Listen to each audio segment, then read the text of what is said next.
This is turning into a saga. Let me give you the story so far.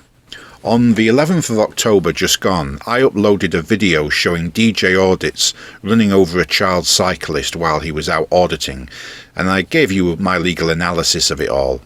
In the course of that commentary and analysis, I explained why it is quite probable that DJ Audits lied to or misled the police about that driving incident. That video was blocked in the UK by YouTube on the 13th of October 2023 following a privacy complaint by DJ Audits. At least I assume he was the one who submitted the complaint. It certainly makes sense that it was him.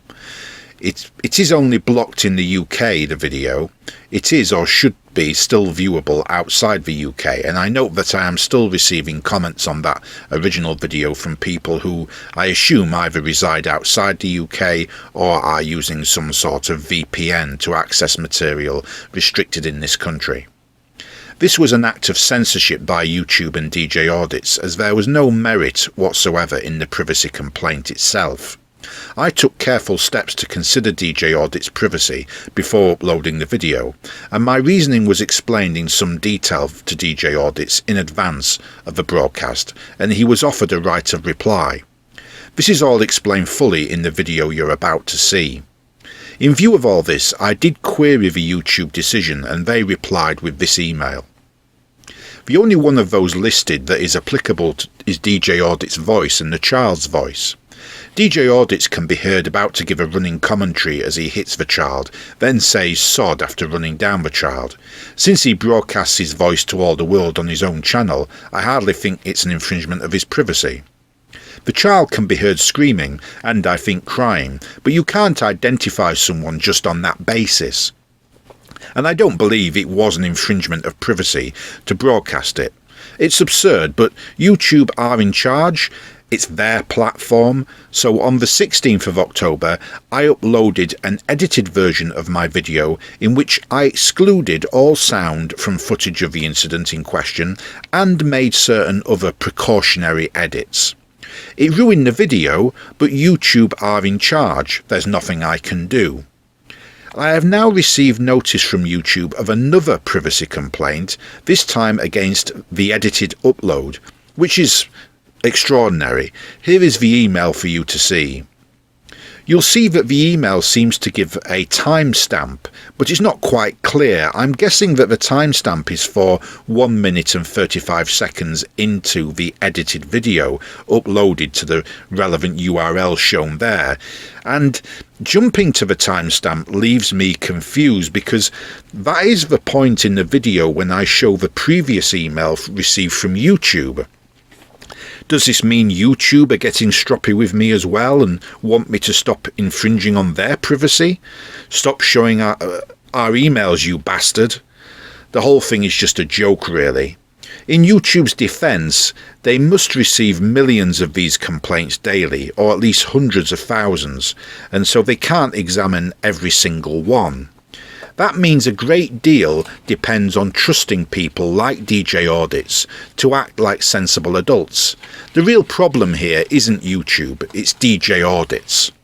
The reason I sent him the advance notice of the original video, or at least one reason, was to try and help him look at the matter objectively.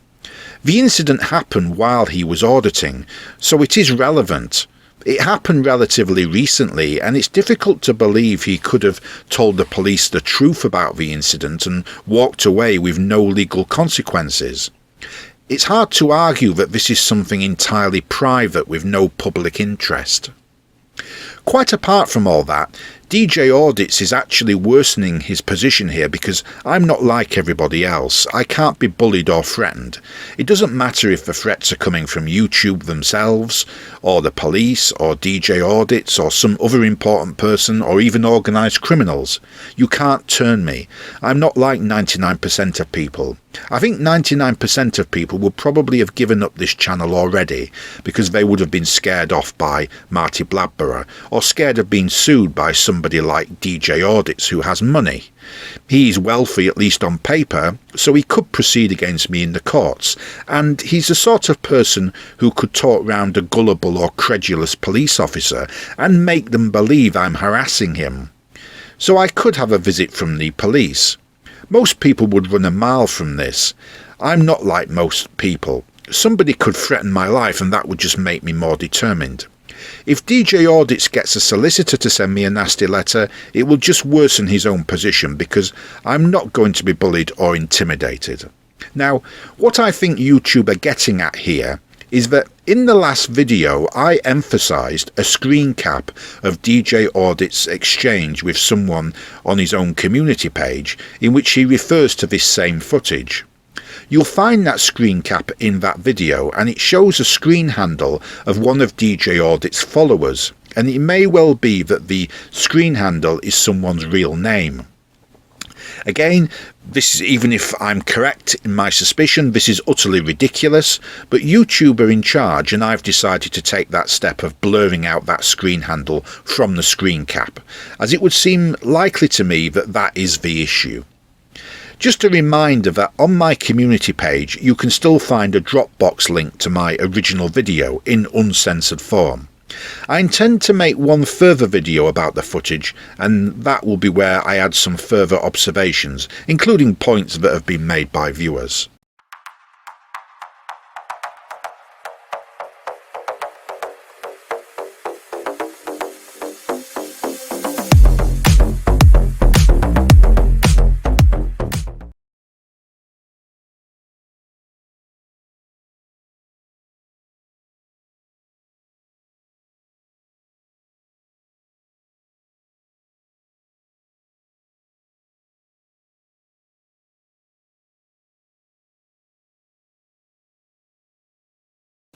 The footage I'm about to show you is from DJ Audits. It shows him running over a child at a junction in Leicester. The video was taken from one of his live streams or recordings. I'm not sure which. He claims it was just a recording. I've blurred out the child's face for privacy. I just want to emphasise, I think this is the most important thing of all, I'm told that the child was unhurt, so we can all rest easy on that point. That was the thing that worried me the most when I saw this. I'm not going to reveal my source for this footage. The footage is genuine. The incident took place about 2 years ago. I know exactly where the incident took place. I know why DJ Audits was there. It is DJ Audits in the footage driving. I have reason to believe DJ Audits lied to the police about what occurred. Now that I've given you that preamble, I will show you the clip. Then I will offer my own legal analysis on what happened and what, if any, offences DJ Audits committed.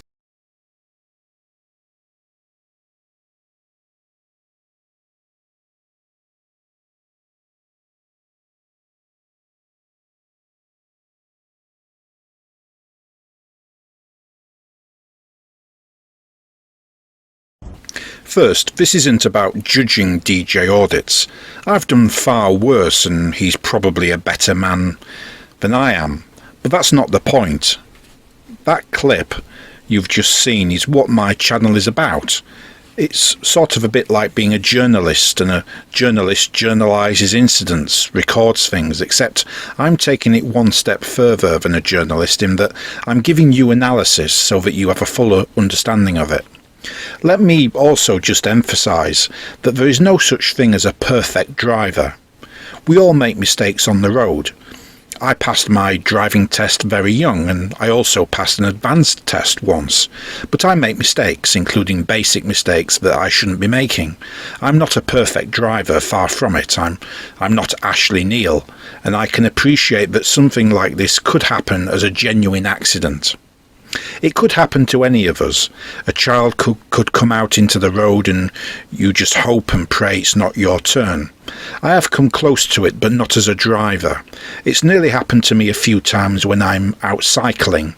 I often go out into the countryside on my racing bike, and when I get into a town or urban area, I have occasionally encountered pedestrians who aren't looking where they're going because they're distracted by a mobile phone or tablet, and they don't hear my bike and they come out into the road without looking. God forbid, touch wood, I've never had an accident, but if I did in those circumstances, part of the blame would be on myself because I should better anticipate these things, and watching that video does make you appreciate how easily this sort of thing can happen. So please understand that I'm not pretending that I'm some sort of paragon of road standards, and if this footage you've just seen had been a genuine accident, even if it was partly DJ Audits' fault for poor anticipation, then I would not show you the footage because it would be something from his private life. But here it's different because he was auditing when this happened, and he was live streaming or recording, so he was doing three things at once: driving, auditing, live streaming, and so it is relevant. To put this another way, we can apply a test of relevancy. If we can refer to this person in some incident as DJ Audits rather than by his real name, then it's relevant to my channel. Otherwise it's not relevant. Here we are talking about DJ Audits as an auditor rather than as a private individual, so it is relevant. This is somebody who goes round businesses uninvited and usually unwelcome, giving unsolicited advice, lecturing people about health and safety. As far as I'm aware, he has no substantial qualifications in any field of health and safety. He's not a NEBOSH or something like that, yet he sees fit to stick his nose into other people's business. So let's stick our noses into his business, and I think it is justified here because he did this while he was auditing, which I think he has lied to the police about, and it's relatively recent. It's not something from 10 years ago or something like that. Obviously, the cyclist moved onto the junction after DJ Audits entered the junction, so on the face of it, it looks like it's totally the cyclist's fault, and you can see why the police would come to that conclusion. But that was a wrong conclusion, and I'm going to tell you why. If we look at the clip again, we can clearly see the child emerging to the left of DJ Audits. DJ Audits should have seen the child and could have stopped, or at least attempted to stop. He didn't because he was distracted by live streaming or recording, and he was auditing using his phone for audio and video, and he was distracted by something he was following. I know the specific thing he was following, and we will come on to that in a few moments. I think the key point here is that the child was within the driver's range of visibility. This was broad daylight, good weather conditions, a dry road, and that junction is flat. There was no impediment to a reasonable driver spotting the cyclist moving onto the junction and slowing down and stopping quickly to avoid a collision. DJ Audits was distracted by something nearby. That something drew his attention away from the road, and it also caused him to enter the junction faster than he otherwise might have done. The thing that distracted him was a fire engine emerging from a nearby fire station, which he decided to follow. Let me show you the junction on Google Street View so that you can see what I mean. Here's a Google map of the junction. This is a suburb on the west side of Leicester. It's a dual carriageway called New Parks Way, and the incident you've just watched took place at the junction that I've highlighted there, which is the junction with Battersby Road and Aikman Avenue. You can see the fire station immediately to the east of the junction, and again I've marked that with an arrow. DJ Audits had approached the junction from the south, and here's a view of the southern approach. What you'll see straight away is that there are street lamps and a pavement and some double yellow lines, and traffic approaches a pedestrian crossing situated at the junction itself. What all that tells me is that this part of New Parks Way very probably has a speed limit of 30 miles per hour. And here we are at the junction. I've added some arrows to indicate key things. The green arrow indicates roughly the position of DJ Audits when he stopped at the junction. The yellow arrow is the point where the cyclist emerged into the junction. The red arrow again just shows you the fire station that DJ Audits was looking at. It's a western fire station that mainly serves the western suburbs of Leicester. But DJ Audits wasn't just looking at the fire station. He was in fact watching a fire engine emerge from the fire station, and he intended to follow it, which is why he emerged so quickly out of the junction and is the reason why he was distracted. Here's what he told one of his followers on the community page of his channel. I'm also aware that he gave a similar story by email to another channel owner, so there can be no denying what in truth took place. We can see that his attention would have been on his right side, whereas the cyclist emerged from the left side. I'll just show the clip again, just for emphasis.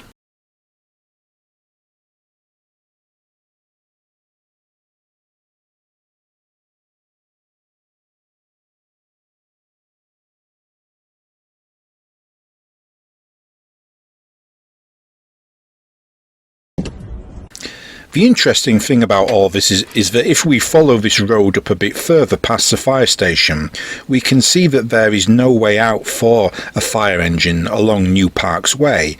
There is a boulevard that you can probably surmise there on the right between the houses and the trees, but that's a bit too narrow for a fire engine, and I doubt that it's generally used. So we have to go back and look down Aikman Avenue, and we eventually see that the fire engine had to emerge from Aikman Avenue. That's pretty obvious.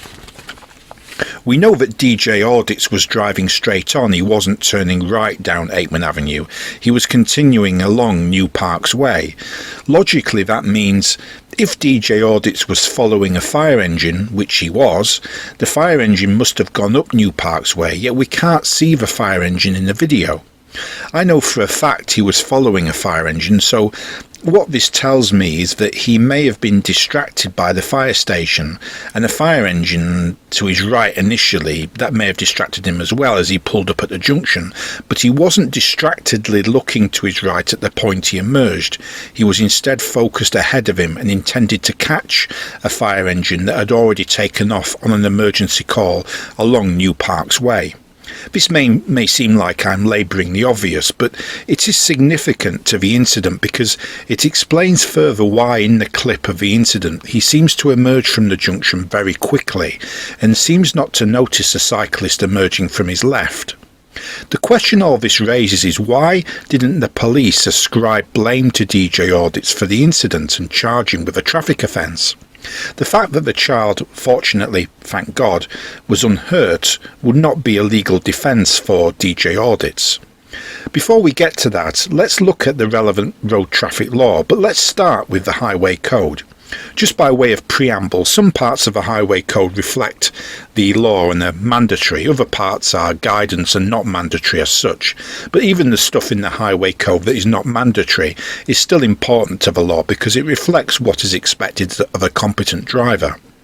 Rule 204 of the Highway Code states as follows: the road users most at risk from road traffic are pedestrians, in particular children, of older adults and disabled people, cyclists, horse riders and motorcyclists.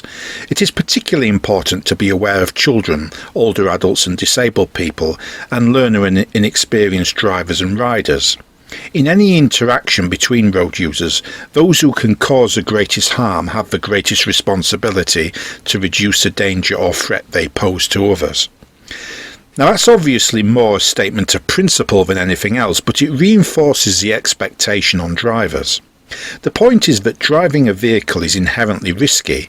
It puts other people at risk, and pedestrians are the most vulnerable of all road users. Even if the driver has right of way, he still needs to have awareness and anticipation, especially in places where a vulnerable road user, such as a pedestrian or cyclist, may appear.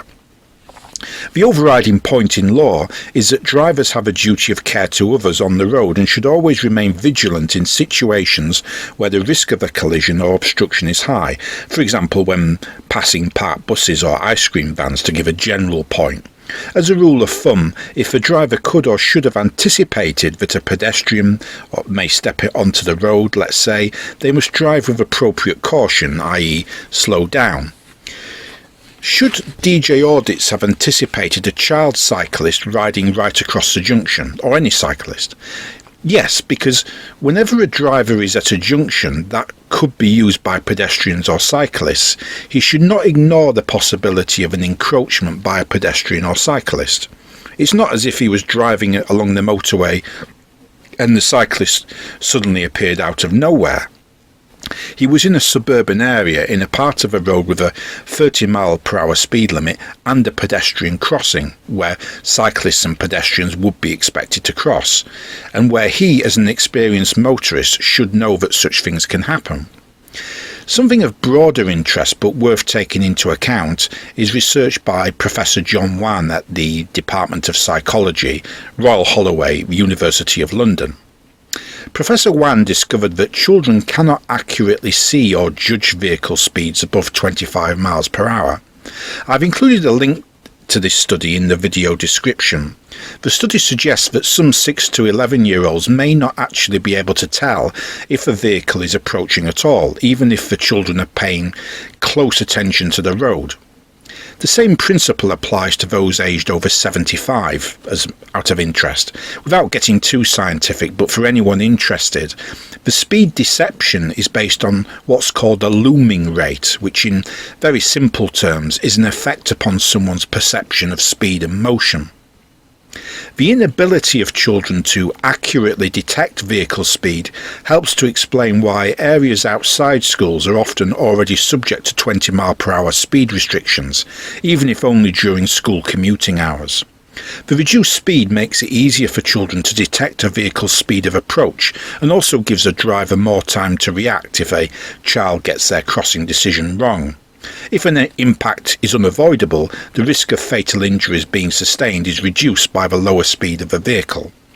Professor Wann himself puts it this way: "This is not a matter of children not paying attention, but a problem related to low-level visual detection mechanisms. So even when children are paying very close attention, they may fail to detect a fast-approaching vehicle."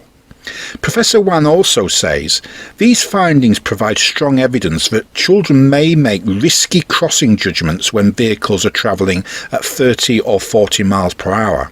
In addition, they are more likely to step in front of the faster vehicles, which therefore increases the risk fatality."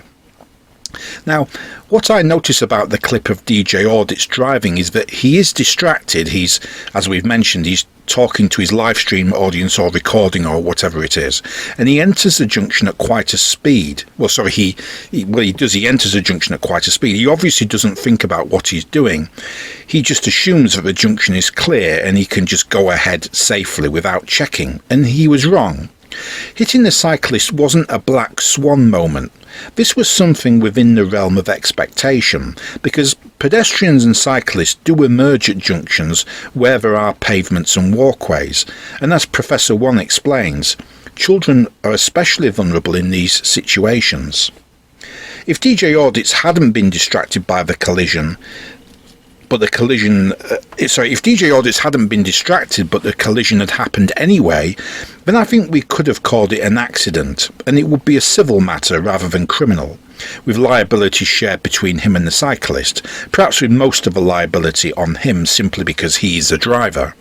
In that hypothetical situation, his liability would be more on the basis that, although the cyclist's actions would have surprised him, he still should have anticipated such a thing, and even if for some reason it was shown that he could not have anticipated it, he should have been able to stop, and by colliding with the cyclist, his driving fell below the standard of a reasonable and competent motorist.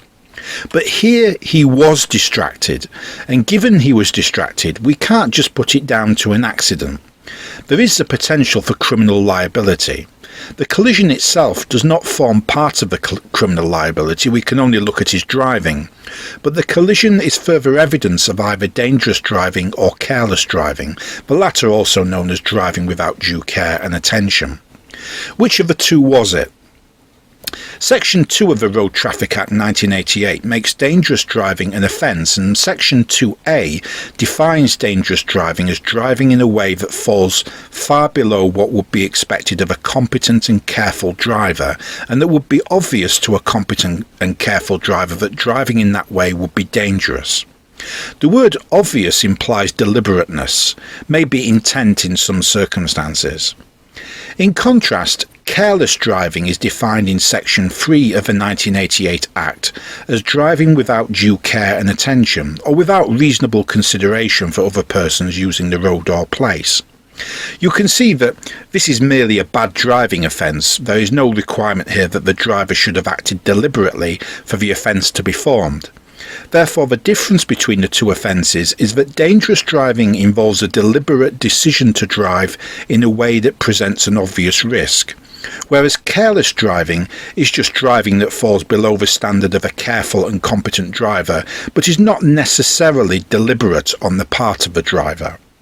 If we're going to be strict about this, deliberate is not the same as intentional. The significance of this distinction being that a person can be convicted of dangerous driving even without proof of intent. Though this is only a general observation, and in practice it will turn on the facts of the case as to whether the court will expect to see some proof of intent. Both careless and dangerous driving can also include a different element, which is misjudgment. In the case of dangerous driving, the misjudgment must be of a most serious degree, but I think all that part of it is an aside, because I don't think that applied here. There was no misjudgment on the part of DJ Audits as far as I can see. It was more that he was distracted. I mentioned just now that the fact there was a collision is not itself proof of either careless driving or dangerous driving. It's merely a fact that evidences it or brings the standard of driving to our attention. In other words, this is not to be assessed by the consequences which followed, but by the nature of the error in all the circumstances in which it occurred. This means, just to repeat, because this bears emphasis, the fact that, thankfully, the child was uninjured does not affect the judgment of whether it was dangerous driving or careless driving. There are 2 points that suggest this should be considered the less serious offence of careless driving. First, and just to be clear, vlogging while driving is not in itself illegal, and we can't say whether DJ Audits is holding a device while he's driving, so we'll give him the benefit of the doubt and say he was live streaming or recording hands-free. Second, the child on the bicycle made the mistake of crossing in front of moving traffic. Although we're not supposed to take this into account as a factor because it's DJ Audits' own driving that counts, not the consequence of his driving, I think realistically it's inevitable that the child's own culpability must weigh into it. However, my view is that this incident was the more serious offence of dangerous driving. There are 3 main reasons I think it's dangerous driving. First, let me repeat. The involvement of the child is irrelevant because we're only looking at his driving. The child was unhurt, but it can still be dangerous driving. Second, the distraction was prolonged rather than momentary. Third, the distraction was of a serious nature, in which DJ Audits' attention was not fully on the road ahead. Or rather, it was focused narrowly on the road ahead and not to his left. Fourth, maybe this is the most important point. We can see that what DJ Audits did was deliberate. Remember I said a few moments ago that the distinction is between deliberate bad driving, which is dangerous driving, and non-deliberate bad driving, which is careless driving. Obviously, this is an artificial dichotomy and a bit misleading because you've also got to control for the seriousness of the act or omission, and there will be cases that fall into a grey area. But the dichotomy is still useful, even if simplistic, because it helps to clarify our thinking. And what DJ Audits did was deliberate, and brings this clearly under the heading of dangerous driving. Please understand that no one is suggesting that DJ Audits intentionally ran over some child, but what we are suggesting is that he deliberately drove in a way that put himself and other road users at risk. It's not a situation where he was distracted by a passenger in the car who was talking to him, or he took an urgent business or personal call on his hands-free mobile. That's careless driving, and to be honest, it's the sort of thing that can happen to any of us. What he did was deliberate. He used his car as a prop for his social media activities and deliberately set up a live stream or recording for the purpose of auditing using his car, and as part of that live stream or recording he was distracted by something, and we know what he was distracted by. It is dangerous driving, it's not a grey area, it's clear that it was dangerous driving. I'll now turn to what DJ Audits may or may not have told the police. If my belief is right and he did also lie to the police about what occurred, then whether he committed an offence by doing so depends on what form the lie or misleading statement took. In fairness to DJ Audits, there is a basic common law right against self-incrimination.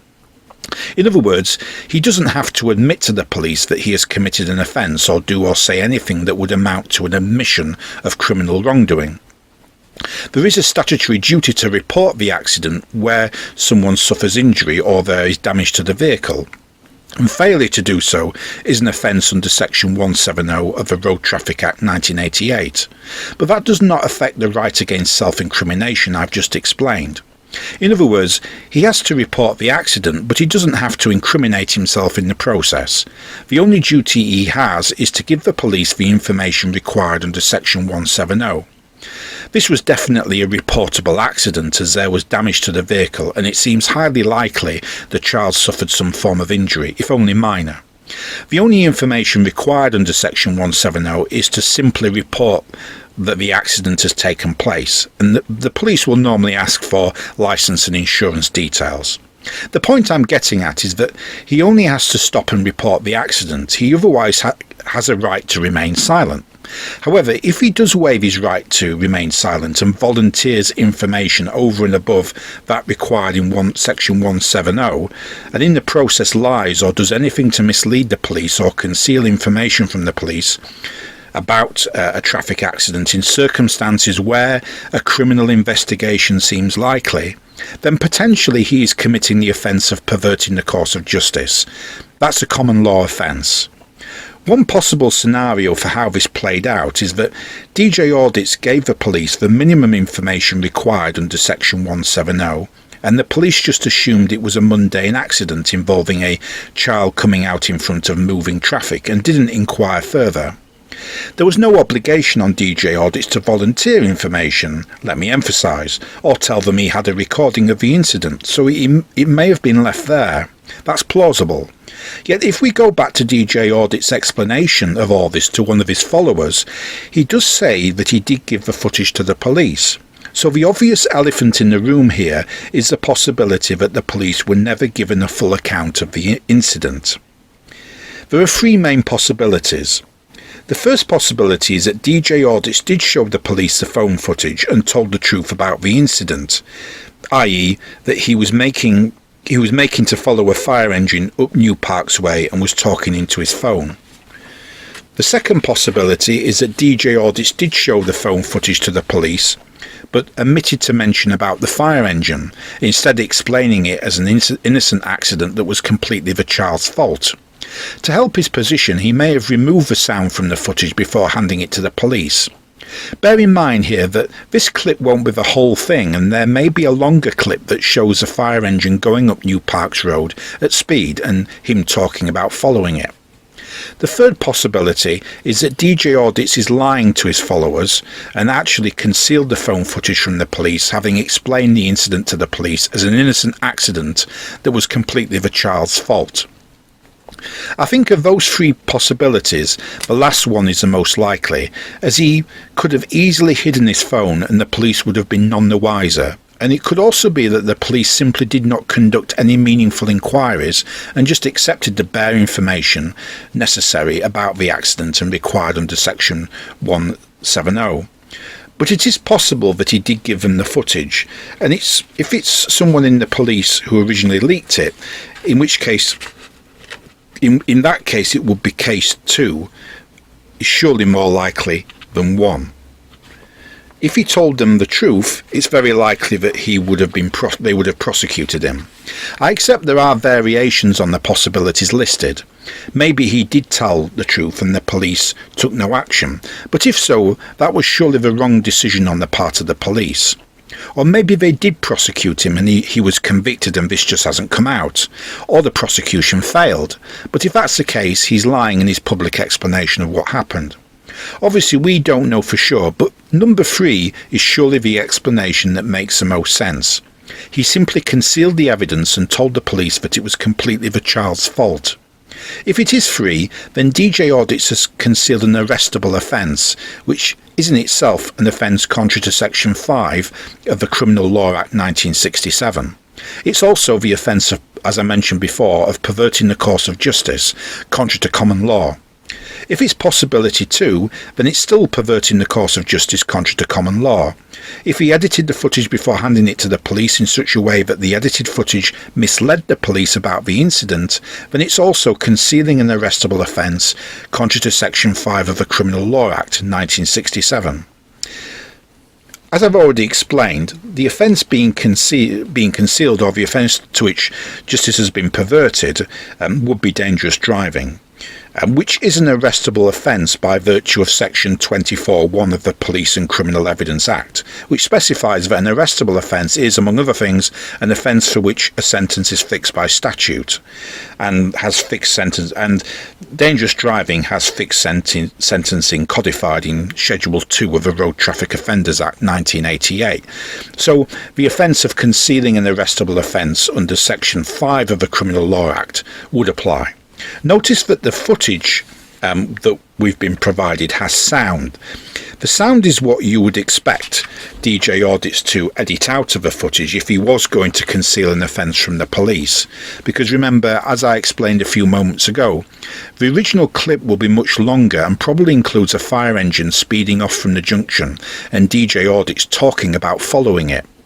So the lack of sound suggests to me that the ultimate source of the footage may not be the police, and he either never disclosed the existence of the footage to the police, or he did but omitted the sound, as they may not realise that the sound has been edited out of it, but they would know if he had shortened the clip.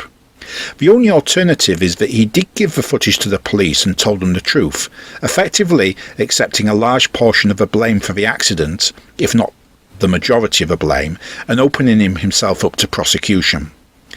It is a logical inference that DJ Audits either lied to the police or withheld or edited some of the footage, which amounts to the same thing, or he is lying now to his followers and concealed the footage from the police or was not asked for it. Should DJ Audits have been prosecuted for anything that arises from the clip we have seen and from what we can infer of the surrounding facts? If he did lie to the police or in any way conceal evidence, then as already mentioned, he could be prosecuted for concealing an arrestable offence, contrary to Section 5 of the Criminal Law Act 1967, or for perverting the course of justice, contrary to common law. Turning to his driving, if this had been a situation where DJ Audits was not distracted and the child just came out into the middle of a road in front of him, I would not want to see him prosecuted, as it would not be an accident that's really his fault. But this is a situation where DJ Audits was distracted. His attention was not on or not fully on the road, and the distraction was not just a live stream or recording he was making into his phone, it was also the fire engine he was following. He had set up the phone for this purpose, which means the distraction was deliberately created by DJ Audits himself.